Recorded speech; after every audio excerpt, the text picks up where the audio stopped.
Hello, Safe Harbor. Welcome to another of 12-Minute Mark. We're in the middle of Chapter 8, moving along. We have some stories today that, again, may seem strange. Mark is doing some of this sandwich theme stuff that we've seen, whereas there's a story in a story, and we get some of the least known stories. They only occur in Mark, and a lot of people, they spend more time in the other Gospels, and some stories are mentioned in several Gospels, but this one here is not. And then we will conclude today with the turning point of the gospel.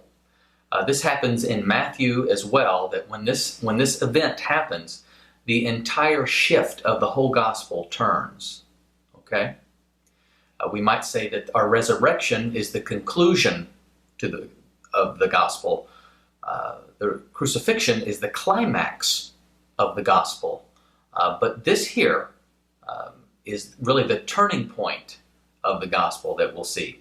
So we're going to start in chapter 8, verse 13.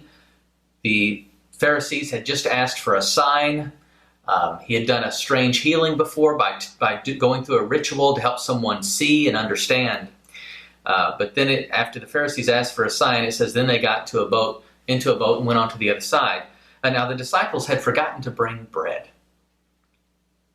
And then Jesus said, beware of the yeast of the Pharisees and that of Herod. Talking amongst themselves, they said, he's saying this because we forgot to bring bread. Jesus, hearing this, said, why are you talking about having no bread? Do you still not understand? Do you have eyes but fail to see and ears but fail to hear? And don't you remember? When I broke the loaves for the 5,000, how many basketfuls of leftovers did you pick up? 12, they said.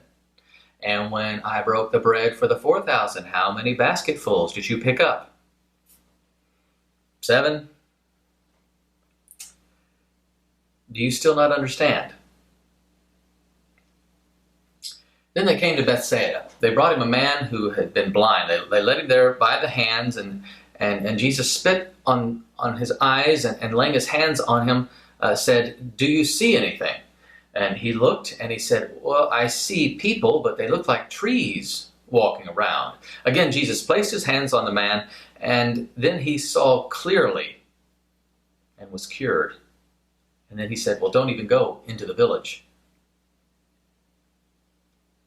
Jesus went out with his disciples to the villages of Caesarea Philippi. On the way, he asked them, who do men say that I am? They said, well, some say you're Elijah. Some say John the Baptist. Still others, just one of the prophets. What about you? Who do you say that I am? Peter replied, you are the Christ. And he warned them not to tell anyone about him. All right, we'll pause there and go through these. It's almost funny, but it's kind of sad, the first story, and then we get a strange story, and then we get the turning point of the gospel all in a row here.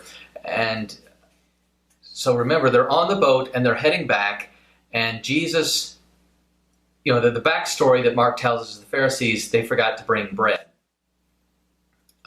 Happens to us all the time. Did you get any bread at the store? No, we forgot to get the bread. It's not that big of a deal. But when you have to bake your own bread and you're out in the middle of the lake and you don't have any, it's a big deal to them. You got 12 guys on a boat, 13 with Jesus. And someone screwed up. Someone didn't pack it or something. And Jesus says this parable about yeast. And of course, it just takes a little yeast, just a little bit, and it works through the whole lump of bread. And it grows. It's kind of, yeast becomes that picture a little bit of the kingdom. But many times yeast is used as a negative example. In most of Jesus' parables of the sowing seed or the mustard seed, the seed that grows into a big plant and produces fruit, is usually the positive example of growth. Many times yeast is used as a negative example, that it gets inside and without you really noticing or looking, if it's something bad, it just fills and goes throughout the whole loaf. And he says, beware of the yeast of the Pharisees and that of Herod. We've known since chapter 3 that Herod's been plotting to kill him. and along with the Pharisees. But he's just with the Pharisees. He's leaving the Pharisees who had just demanded for a sign from heaven. And he's saying, guys, watch out. It's so easy. That sort of doubt spreads easy. Nothing spreads so fast as fear and doubt. And beware, because your religious teachers, those Pharisees, who are doubting, who have doubt looking for signs instead of embracing faith, that can catch on you. Beware that you don't catch that. And again, they don't get the parabolic language he's using, and they say, "Oh no, it's we forgot to bring bread." And Jesus, he's probably pretty stern here with them, and tries to go through. It's like, okay, guys, and we know that their hearts were hard after the first miracle, and here he does almost an identical miracle of feeding of the 4,000, and they still don't seem to get it. Here they've been with Jesus on these miracles where he has fed, possibly, if we know it was just men in those two, 5,000 and 4,000, it's been estimated that with women and children that Jesus could have miraculously fed up to 20,000 people, 20,000 hungry people with, what would that be, 12 small loaves of bread and a handful of fish. That's who you're in the boat with. You're in the boat with that guy, with Jesus, who does that kind of thing. And they're worried about not having bread to make it back home. And so Jesus recounts the miracles with them. And there's a couple things he does. One is he quotes Isaiah, "You have ears to hear, you have ears but can't hear, eyes but can't see." And this is kind of that middle discipleship story. You all should be the insiders, but you're the outsiders again. If you remember from yesterday, the insider-outsider thing.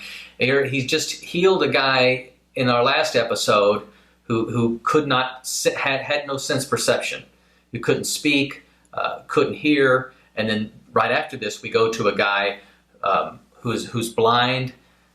So that's kind of the theme. It's can you take in, can you receive the truth? Or you're spiritually, that they have the spiritual deafness and spiritual blindness, and that's kind of the story sandwiched in the middle of these other two who have the physical blindness. And so Jesus even kind of quotes that passage there. And then when he talks about the miracles, Jesus, interestingly enough, he could have said, "Don't you know that I had the power? Didn't you see the bread coming everywhere? Weren't you just handing it out? And don't you remember how happy all the people were after they were fed?" It's interesting that he highlights the part of the miracle that's at the end on the leftovers. That it's the leftovers that he talks about. And I believe there's a couple reasons for that. One, it gets to highlight the way they participated. That this was the 30, 60, 100-fold that they got to see at the end. When it's all said and done, there's no scarcity with faith and with God, and that they had what they needed. They had all they needed. They had, and it was the idea of an abundance, that he does abundantly more than you can ever ask or imagine, in Ephesians, and that this is a kind of a picture of that. And he focuses them on what they had left over, not just that people got to eat, but that with me, your abundance is more than you can carry, is the idea. And they just don't seem to understand. Then we go to maybe again the oddest miracle, at least the way it's told in Mark. Again, this is only in Mark that we see this one. That in Bethsaida, this man is blind. It's like, well, it's been quite a while now. It's been a couple years. Jesus, how many blind people has Jesus healed? I mean, left and right, everywhere. And there's this idea about, well, he heals him halfway and he sees trees. I see people, but they look like trees. And then Jesus does it again. He's like, well, what's going on here? Is Jesus losing his power? Is he having a bad day? And I think this is similar to the conversation he had with the Syrophoenician woman about the dogs eating under the table. This is sort of a parable miracle in one. That's what he's just done with the disciples. He said, weren't your eyes not open the first time with 5,000? No. And because of that, you didn't even recognize who I was when I walked on the water to you. And then I fed the 4,000, and I gave you another chance, a second time for you to see, and you still don't see. And then he does this miracle in 2 phases with this guy that seems to tie right into the conversation he just had with the disciples. I don't think that's a coincidental. I think that's why Jesus did this. It's kind of demonstrating that, listen, this guy, in 2 chances, he's going to see, but you still aren't seeing. The disciples are still acting like outsiders. And then the major turning point. This is it. This is where the gospel shifts. I don't care what, it doesn't matter if you're in Matthew, Mark, Luke, or John. This is really where the gospel sort of shifts. And that because Jesus is recognized as the Messiah, as the Christ. Now they get the answer right, okay? Peter got the right answer. He got it checked off, right answer. Doesn't really know what messiahship means. They still don't really understand Jesus, even though they now will say he is the Messiah. He's not who everyone else is saying he might be. They get the right answer. And in Matthew's version, this is where Jesus says, you're Peter, I will build my church here. But here he just says, don't tell anyone yet. No one else is going to understand you saying Messiah. And Jesus has his reasons for saying, keep this here now. You won't really understand messiahship on this side of the cross, I believe is the final point of that. And so here we see a shift, and the gospel will start to turn. Its tone, its feel, its color, its flavor is going to all start to turn right here on Peter's great profession of faith. And we'll see that immediately here as we continue on our trip through Mark 12 minutes at a time. And so we'll see you here again for our next episode. God bless you.